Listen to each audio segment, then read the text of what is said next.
நான் நிறைய பேரை இன்வைட் பண்ணியிருக்கேன். அவங்களாம் இப்போ வந்து வரப்போறாங்க, சீக்கிரமா வா. என்ன ஏஞ்சல், எப்ப பார்த்தாலும் இப்படிதான் நீ வந்து கத்திக்கிட்டே இருக்க, உனக்கு வேற வேலையே இல்லை. என்னதான் உனக்கு வேணும் சொல்லு. இங்க பாரு, நான் நம்ம ஸ்கூல் டீச்சரை நான் வந்து இன்வைட் பண்ணியிருக்கேன். அவங்க இப்ப நம்மளை பாக்குறதுக்கு தான் வந்து வர போறாங்க. அநேகமா கார்ல வர்றாங்களா இல்ல ஃபிளைட்ல வர்றாங்களா என்னன்னு தெரியல. நான் தான் இங்க ரோட்ல நின்னுக்கிட்டு இருக்கேன். நீ போய் ஏர்போர்ட்ல நில்லு. அவங்க எதுல வர்றாங்கன்னே என்கிட்ட சொல்லவே இல்லை. நான் கேட்டதுக்கும் அவங்க சரியா வந்து இன்ஃபார்ம் பண்ணவே இல்லை. சரியா, நீ போய் நில்லு, நான் சொல்றேன், பாப்போம் அவங்க எதுல வர்றாங்க அப்படின்ட்டு.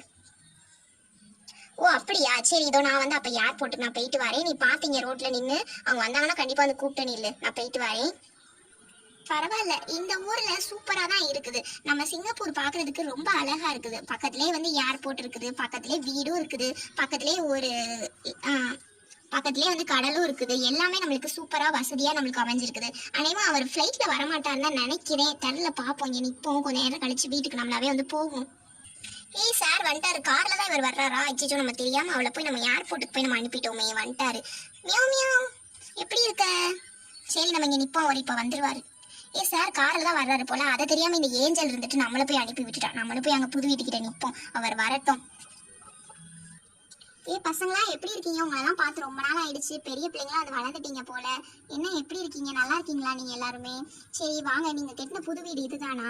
ரொம்ப சூப்பரா வந்திருக்குது புது வீடு. பரவாயில்லையே, சிங்கப்பூர்லயே வந்து லேண்ட் வாங்கி வீடு கட்டிட்டீங்க. ஆனா என்ன, இந்த நேரத்துல வந்து அஞ்சலி தான் வந்து இல்ல. பாவம், அவளும் இருந்திருந்தானா வந்து ஜாலியா நீங்களும் வந்து இருந்திருக்கலாம். அஞ்சலி என்ன எப்படி இறந்து போனா அப்படிங்கறத நீங்க இன்வெஸ்டிகேஷன் பண்ணீங்களா பண்ணலையா பசங்களா? இல்ல சார், நாங்க இன்னும் இன்வெஸ்டிகேஷன்ஸே பண்ணல. அந்த பிரச்சனை எல்லாம் வேண்டாம் அப்படின்னு சொல்லிட்டு தான் நாங்களே இவ்வளவு ஊரு தள்ளி இந்த பக்கம் நாங்க வந்திருக்கோம். நீங்க வாங்க, நாங்க உங்களை மட்டும் தான் இந்த வீட்டுக்கே நாங்க வந்து இன்வைட் பண்ணிருக்கோம். ஏன்னா எங்களுக்கு நீங்க தான் வந்து சொந்தக்காரர் எல்லாமே. அதனால நீங்க வாங்க, வந்து உட்காந்துருங்க இங்க. சரி பசங்களா, என் கார் இங்கேயே நிக்கட்டும், நம்ம வீட்டுக்கு போலாம். வாங்க பசங்களா. ஏ வா அஞ்சு, எப்படி இருக்க? நல்லா இருக்கியா? எப்படி படிக்கிற? இங்கேயே எல்லாம் எதுவும் கிளாஸஸ் எதுவும் வந்து போறீங்களா? என்ன பண்றீங்க நீங்க? இல்ல சார், நாங்க இங்கெல்லாம் வந்து எதுவும் வந்து படிக்கிற மாதிரி அந்த ஐடியா இல்ல. நாங்க சும்மா எங்களுக்கு கிடைக்கிற ஒர்க்கை நாங்க பார்த்துட்டு நாங்க இந்த வீட்டுல இருக்கிறோம், அவ்வளவுதான். எங்களுக்குன்னு சொந்தமா அதான் வந்து வீடு வந்து கட்டிட்டோம். இனிமேல் இதுதான் சார் எங்க வீடு. பரவாயில்லையே பசங்களா, ரொம்ப பெரிய பிள்ளைங்களா வளர்ந்துட்டீங்களே. நல்ல பிள்ளைங்க தான். சரி, உங்க வேலையை அப்ப நீங்களே வந்து பாத்துக்கிடுவீங்க போல, நல்லது. பசங்களா, என்னால முடிஞ்ச உதவியை நான் உங்களுக்காக வந்து தர்றேன். இதை இந்த 2000 ரூபாய் வந்து வச்சுக்கோங்க, மொய் பணமா வந்து வச்சுக்கோங்க. உங்க வீட்டுக்கு தான் பால் காய்ச்சலுக்கு நீங்க வேற யாரையுமே கூப்பிடல, என்னை மட்டும் தான் வந்து கூப்பிட்டுருக்கீங்க. செலவுக்கு வந்து வச்சுக்கோங்க.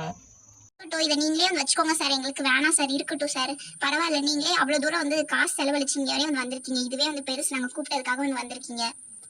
இன்னைக்கே ஒரு நாள் நான் உங்களை வந்து மீட் பண்றேன். கண்டிப்பா உங்களுக்கு பணம் கொடுத்துட்டு தான் வந்து போகணும். எனக்கு தெரியாது, இதை நீங்க தான் வச்சுக்கணும். இனாங்க வந்து வச்சுக்கோங்க. இங்க பாருங்க, உங்களுக்காக நான் ஒரு கிஃப்ட் வேற வந்து வாங்கிட்டு வந்திருக்கேன். என்னால முடிஞ்சது. உங்களுக்கு already painting, art and craft இந்த மாதிரி இதெல்லாம் உங்களுக்கு ரொம்ப பிடிக்கும் நான் கேள்விப்பட்டிருக்கேன். ஸ்கூல்லயே வந்து நிறைய காம்படிஷன்ஸ்ல நீங்க இந்த மாதிரி இதுல தான் வந்து பார்ட்டிசிபேட் பண்ணிருக்கீங்க. அதனால நான் உங்களுக்கு பிடிச்ச ஒரு பெயிண்டிங் புக் வாங்கிட்டு வந்திருக்கேன். உங்க 2 பேத்துக்கும் சேர்த்து ஒரே ஒரு பெயிண்டிங் புக் தான் வந்து வாங்கிட்டு வந்திருக்கேன். இதை நீங்க பிரிச்சு பாருங்க, இது உங்களுக்கு ரொம்ப ரொம்ப வந்து பிடிக்கும். பிரிச்சு பாருங்க, உங்களுக்கு பிடிச்சிருக்கா என்னங்கறத சொல்லுங்க. அப்படின்னா எனக்கு நிம்மதியா இருக்கும். நான் உங்களுக்காக வந்து வாங்கிட்டே வந்து வந்திருக்கேன். இதுல ஏதோ இந்த பிரஷ் இருக்கு பாத்தீங்களா, இதை நீங்க தண்ணியில டிப் பண்ணி நீங்க இந்த மாதிரி வந்து இந்த பக்கம் உள்ள எல்லாமே வந்து உங்களுக்கு வந்து வாட்டர் கலர், அதாவது பெயிண்ட் இதெல்லாமே நீங்க மிக்ஸ் பண்ணி இதுல உங்களுக்கு என்னென்ன கலர்ஸ் வேணுமோ இதை நீங்க வந்து அடிச்சுக்கலாம். இது உங்களுக்கு ரொம்ப வந்து இன்ட்ரெஸ்டிங்கா இருக்கும் தான் நான் நம்புறேன். கண்டிப்பா இதை நீங்க ட்ரை பண்ணி பாருங்க. தேங்க்ஸ். எங்களுக்கு இந்த பெயிண்டிங் வந்து எங்களுக்கு ரொம்பவே வந்து பிடிச்சிருக்கு. இது பாக்குறதுக்குமே வந்து அழகா தான் வந்து இருக்குது. கண்டிப்பா இதை நாங்க வந்து யூஸ் பண்ணுவோம் சார். ஓகே பசங்களா, சரி சார், நாங்க கண்டிப்பா இதை நாங்க யூஸ் பண்ணுவோம் சார். ரொம்ப நல்லா இருக்குது. நீங்க இருக்கிற அந்த டவுன்ல வந்து ரொம்ப அழகா தான் இருக்குது. நல்ல இயற்கையா வந்து செடி கொடிகள் மரங்கள், இதோ பக்கத்துலயே வந்து ஏர்போர்ட்லாம் இருக்குது. ரொம்ப சூப்பரா வந்து இருக்குது பசங்களா. அதுவே வந்து ஹார்பர்லாம் வேற இருக்குது பக்கத்துலயே. ரொம்ப சூப்பரா இருக்குது. இது என்னது உங்களோட கேட்டா? பாக்குறதுக்கே ரொம்ப வந்து அழகா இருக்குது. இந்த வில்லேஜ் இந்த டவுனோட நேம் என்னது? நீங்க இருக்கிற இந்த ஸ்ட்ரீட்டோட நேம் என்னது? இருக்கிற ஸ்ட்ரீட் பேர் வந்து அஞ்சப்பன் ஸ்ட்ரீட். இங்க வந்து எல்லா ஃபெசிலிட்டிஸுமே வந்து இருக்குது. நம்ம எது வாங்கினாலுமே கொஞ்சம் தூரத்துலேயே வந்து போய் வாங்கிக்கலாம். மாதிரி ஸ்கூலுமே வந்து பக்கத்துல இருக்குது. இன்னும் கொஞ்ச நாள் கழிச்சு கண்டிப்பா அந்த ஸ்கூலுக்கு போறதை தான் சார் வந்து பிளான் பண்ணியிருக்கோம். அப்ப நாங்க வந்து ஸ்கூலுக்கு போகணும். இது வந்து எங்களோட கேட்டு தான். இதோட பேர் நாங்க வந்து பர்ஃபின்னு வந்து வச்சிருக்கோம் சார். எங்களுக்கு இதுதான் வந்து ரொம்ப பிடிக்கும். எங்க கூட துணையா இருக்கிறதே வந்து இந்த ஒண்ணுதான் சார். நான் இன்னொரு நாளைக்கு கண்டிப்பா வந்து உங்க வீட்டுக்கு வர்றேன். அப்ப நீங்க என்ன பண்ணுங்க, எனக்காக வந்து லஞ்சோ டிஃபனோ எது வேணாலும் எங்களுக்கு வந்து ரெடி பண்ணி வச்சிருங்க. டின்னர்னாலும் சரி. நான் இன்னொரு நாள் கண்டிப்பா வரேன். இப்போ எனக்கு வந்து ஸ்கூல்ல வந்து மீட்டிங் வேற இருக்குது நாளைக்கு. அதனால உடனே கிளம்புனாதான் வந்து அங்க இந்தியாவுக்கு நம்ம போக முடியும். நான் போயிட்டு வரேன் பசங்களா. நம்ம இன்னொரு நாள் சந்திப்போம், சரியா? Bye bye.